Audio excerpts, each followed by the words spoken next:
আজি ৰাজীৱ পদিয়া ডাঙৰীয়া আমাৰ ৰাজীৱ পদিয়া দাদা আমাৰ অন্তৰৰ দাদাজন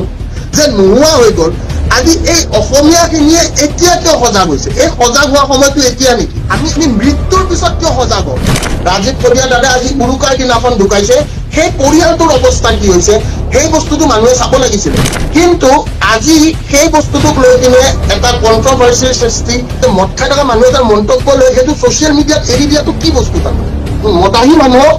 প্ৰশ্ন কৰাটোৱে ভুল জাৰ্ণালিজম ইথিক্স যদি আপোনাৰ নাই তেনেহ'লে জাৰ্ণালিজম বাদ দিয়ক আৰু ইমানে যদি সঁচাকৈ দৰত থকা আছিলে তেওঁলোকৰ যে বহুত দৰত আমাৰ তেওঁৰ প্ৰতি আজিলৈকে মই কোনো নিউজ মিডিয়া চেনেলত তেওঁৰ গান বজোৱা নেদেখিলো তেওঁক মাতি আনি এটা শ্ব' কৰোৱা নেদেখিলো যদি তহঁতক ভিউজে লাগে এটা কাম কৰ মালিক কিতাপ লাংটা হৈ নাচব দে তহঁতৰ কিতাপ পৰ্টেলৰ মালিক সিহঁতক লাংটা হৈ নাচব দে সিহঁতে গম নাপায় হোৱাট ইজ জাৰ্ণালিজম